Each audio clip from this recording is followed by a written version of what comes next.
Адалдық адам бойындағы асыл қасиеттердің бірі. Адалдық деген сөз шыншылдық, пәктік, парасаттылық сияқты ізгі ниеттерді еске салады. Мектебімізде сыбайлас жемқорлыққа қарсы мәдениетті қалыптастыру және құқық бұзушылыққа мүлдем төзбеушілікті насихаттау мақсатымен Адал ұрпақ клубының мүшелері қала тұрғындары арасында әлеуметтік тәжірибе өткізбекші. Ендеше, әсем шаһарымыздың тұрғындары қаншалықты адал, әр шыншыл екенін анықтау үшін тәжірибемізді бастайық.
Hello,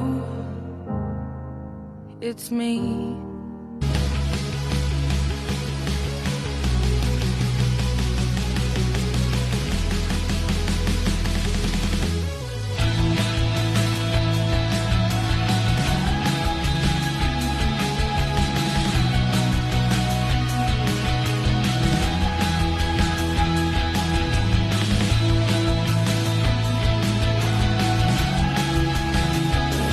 Дүниеде әділдік пен адалдықты ту еткен адамнан артық ешкім жоқ.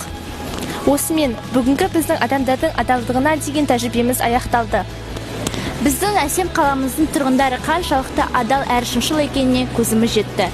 Келесі кездескенше сау болыңыздар.